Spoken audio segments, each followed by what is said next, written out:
দর্শক শুভেচ্ছা নিন। জনতার কথা অনুষ্ঠানে আপনাদের সবাইকে স্বাগত জানাচ্ছি।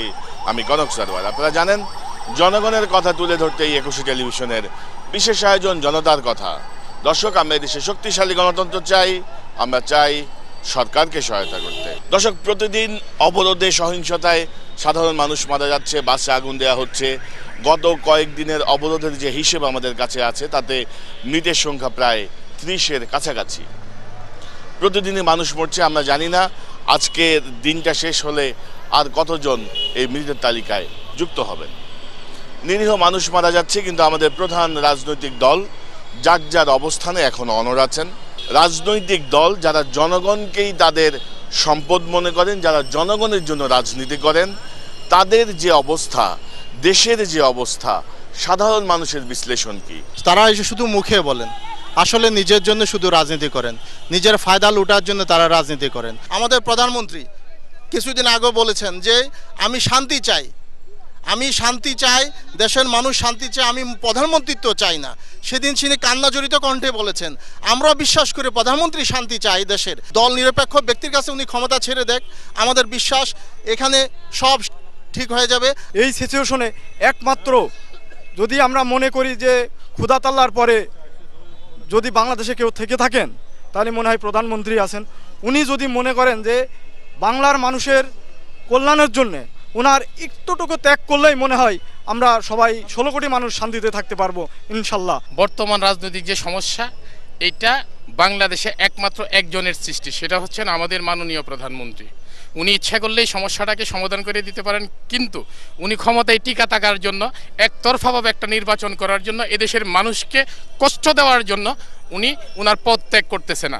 উনি আন্দোলন করে 176 দিন আন্দোলন করে সেরা তত্ত্বাবধায়ক সরকার আনছিলেন। এখন তত্ত্বাবধায়ক সরকারটা কখন ওনার কাছে ভাল লাগতেছে না, যখন ওনার ক্ষমতা ত্যাগ করতে হবে। দুই বড় দল আওয়ামী লীগ এবং বিএনপি তারা মুনাফেকের খাতায় নাম লিখিয়েছে। মুনাফেক মানে যিনি মুখ এবং অন্তরের মধ্যে বেশ কম আছে, ডুয়েল টকার। তো এত কিছু দেখে আমি একটা কবিতা লিখেছি, শুনবেন? আমার এক উদারত আহ্বান, মানুষে মানুষে কেন ভেদাভেদ নহে তারা বলিয়ান। রাজপ্রাসাদের উচ্চ শিখরে শাসিছে যেসব শাসক দল, যাদের শাসনে পিষ্ট হয়ে ফেলছে ভুখারা চোখের জল। এসো মোরা বিভেদ ভুলে গাহি সাম্যের গান, মানুষে মানুষে নহে ভেদাভেদ হই সবে মহিয়ান। মনের মধ্যে একটা আতঙ্ক নিয়ে আমরা সারা বাংলাদেশের মানুষ আজকে একটা ভীতিকর অবস্থার মধ্যে পড়ে আছি। এই ভীতিকর অবস্থা সৃষ্টি করছেন কে? আমাদের প্রধানমন্ত্রী। এই প্রধানমন্ত্রী বলতেছেন যে উনি যে উন্নয়ন করছেন দেশে, এত উন্নয়নের জোয়ার, যত এতই তিনি উন্নয়ন করে থাকেন, তাইলে অবশ্যই তিনি নিরপেক্ষ, নির্দলীয় নিরপেক্ষ তত্ত্বাবধায়ক সরকারের আন্ডারে নির্বাচন দেন। আসলে কথা যখন বলি তখন দুই নেত্রী নিয়ে বলি। আমরা দুই নেত্রী না, আমি প্রকাশ্য বলতে চাই এই দুইজনের ভিতরে অন্যায়কারীকে। তারা চাচ্ছে যে বাংলাদেশ একটা জঙ্গলিবাদী দেশ, এটা বহির্বিশ্বরে প্রচার করার জন্য, বুঝানোর জন্য। আপনি একটা জিনিস বুঝেন, একটা জিনিস বুঝেন, ইয়াতে যে আজিমপুরে যে একটা বিআইটিসি বাস পড়া গেছে, বিআইটিসি বাসটা হইলো নৌসন্দির, তো গাড়িটা থাকবে ডিপু কমলাপুর। তো এই গাড়িটা কিভাবে আজিমপুর গেল এবং কারা পুরাইলো? আমাদের এই দেশে বর্তমানে কি গণতন্ত্রের আইন চলছে না মনতন্ত্রের আইন চলছে? যদি মনতন্ত্রের আইন চলে থাকে, আমি ছোট্ট একটা কবিতা বলবো। আমার কবিতার নাম হবু চন্দ্রের আইন। হবু চন্দ্র রাজা বলে গবু চন্দ্র ডেকে, আইন জারি করে দিও রাজ্য আজ থেকে। কাটতে কেউ পারবে না গো যতই মরুক সুখে, হাসবে আমার যত প্রজা, হাসবে যত লোকে। মাননীয় প্রধানমন্ত্রীর কাছে আমার একটা প্রশ্ন, আমরা কি হাসবো না কাঁদবো? Thank you. দর্শক, আপনারা শুনছিলেন সাধারণ মানুষের মতামত। সাধারণ মানুষ বলছেন এই যে বর্তমান যে পরিস্থিতি, এই পরিস্থিতির জন্য উভয় দলই দায়ী। তবে এই পরিস্থিতি থেকে উত্তরণের জন্য এখন মাননীয় প্রধানমন্ত্রীর দিকেই তাকিয়ে আছেন সবাই। মাননীয় প্রধানমন্ত্রীর কাছে আবেদন করছেন, তার পক্ষেই সম্ভব একটি সুষ্ঠু সমাধান দেয়া বর্তমান যে রাজনৈতিক পরিস্থিতি, এই রাজনৈতিক পরিস্থিতির পাশাপাশি আরেকটি বিষয়, আমাদের নির্বাচন কমিশন, সংবাদপত্রে বিভিন্ন সংবাদ বেরিয়েছে। এই নির্বাচন কমিশনকে সাধারণ মানুষ কিভাবে মূল্যায়ন করেন?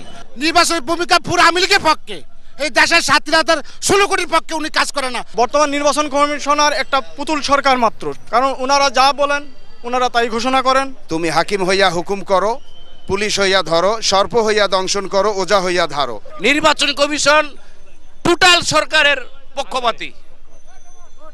এই সময়তে নির্বাচন হওয়ার কোনো সম্ভাবনাই নেই। নির্বাচন কমিশনার একটা তল্পিবাহী নির্বাচন কমিশনার, ওনার হুকুমের গোলাম, যেমন বিএনএফ করলো। ও নির্বাচন কমিশনার তো মনে করেন যে ওইটা হলো আওয়ামী লীগের সহযোগী একটা অঙ্গ সংগঠন। তারা সরকারের তল্পিবাহক, সরকার যাই বলে তাই করে, এই কারণে তাদের কথা কেউ শুনে না, আওয়ামী লীগও শুনে না। আপনি দেখেন এই যে ওদের বিলবোর্ড দেখেন, ক্যামেরাটা ঘুরাই দেখেন ওদের বিলবোর্ড। গত দিনগুলোতে আমরা দেখছি নির্বাচন যাই হয়েছে না কেন লাখ একটা সমঝোতার মাধ্যমে নির্বাচন হয়েছে, কিন্তু এবার এই নির্বাচন কমিশনার যে বিতর্ক সৃষ্টি করেছে এটা শুরু হয় কিনা এটা আদৌ সন্দেহ। অত্যন্ত বিতর্কিত ব্যক্তি। এই অবস্থায় আমি মনে করি নির্বাচন হবে না। আজগুবি কাণ্ড করেন। উনি এক কালকানে বলছেন যে এই দেশে সুষ্ঠু নির্বাচন করা এই সময়ে সম্ভব। সিএসি যেভাবে বলতেছেন দেশের সুষ্ঠু নির্বাচন এভাবে হয় না, তার উচিত সবাইকে ডেকে তার নিজ দায়িত্বে দেশে একটা তত্ত্বাবধায়ক সরকারের অধীনে নির্বাচন হোক। বিএনপি সরকার 4 দলীয় জোটের সরকার একজন নির্বাচন কমিশনার দিছিল আজিজ মার্কা নির্বাচন কমিশনার, উনি এইবার দিছে রকিব মার্কা নির্বাচন কমিশনার। এই নির্বাচন কমিশনার একটা তল্পিবাহক নির্বাচন কমিশন। এই নির্বাচন কমিশন দিয়া এই দেশে কখনোই সুষ্ঠু এবং নিরপেক্ষ নির্বাচন সম্ভব নয়। দর্শক আপনারা শুনছিলেন সাধারণ মানুষের মতামত। সাধারণ মানুষ কিন্তু তাদের ভাবনাগুলো অসাধারণ, তাদের বিশ্লেষণ অনেক গভীর এবং সূক্ষ্ম। দর্শক জনতার কথা দেখুন প্রতি রবি, মঙ্গল, বুধ এবং শুক্রবার 21 পর্দায়। জনতার কথা নিয়ে হাজির হয়ে যাব আমি কনক সরওয়ার।